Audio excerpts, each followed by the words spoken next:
Evening guys, welcome to episode 12.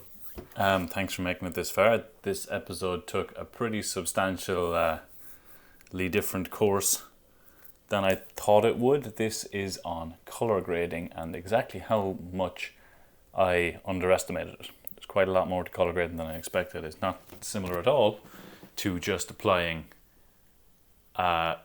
grading filters as you would up the exposure and contrast, the whites, black, saturation, whatnot, like you would in editing a photo. I mean, I knew that, but I just didn't know how much I didn't know.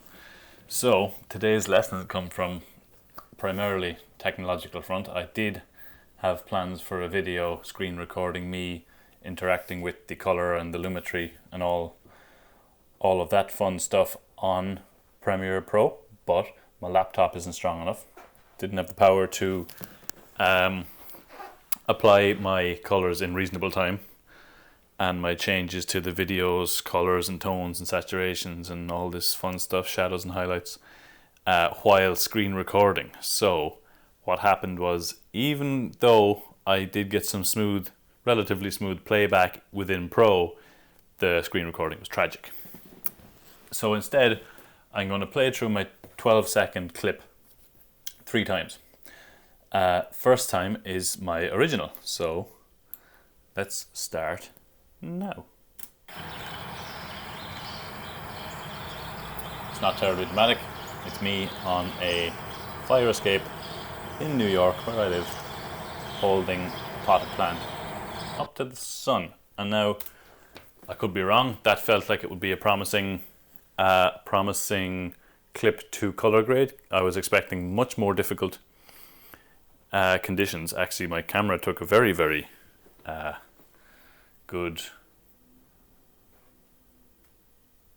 do I even describe that?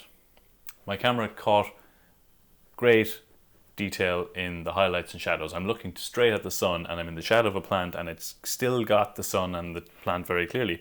To that effect, I should say I recorded it full HD, and I found on my Olympus the setting that instead of having, it doesn't have the OM log, it doesn't record it in a log, it doesn't record colors in a log scale.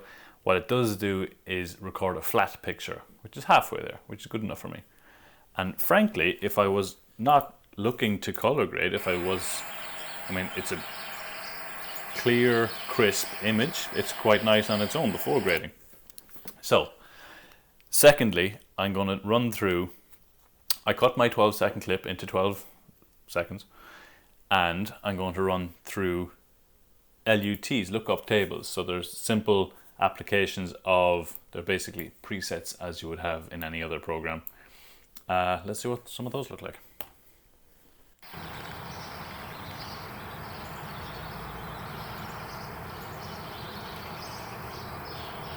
It did occur to me I should have maybe left them on screen for more than a second each, because what that's done is just look like it was my camera reacting to the light and dark of the shadows. It didn't show so much color difference because there wasn't, frankly, a lot of color in the original video. There was the yellowy white wall, there was the blue white sky, and then there was the green leaf.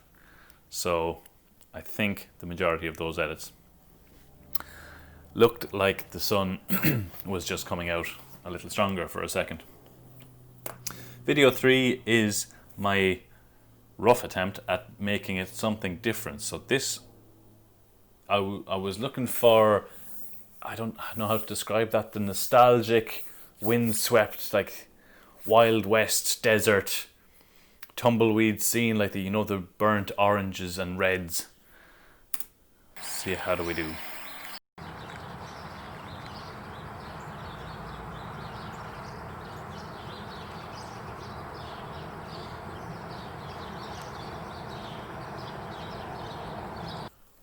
So I didn't quite get there, but I do now see the significance of not just fiddling with exposure and saturation. The importance of the highlights and shadows has a lot to do with it. The individual color grading did not get around to it all, and frankly I couldn't even find in the Premiere Pro settings. So I'm going to go back and review some of the tutorials I looked at before and come up with an entirely new concept of how to present a video. when you have no idea what you're talking about. As usual, thanks for tuning in. Sorry, I should be getting used to the fact that all my videos are useless now, so I may or may not see you tomorrow. Good night.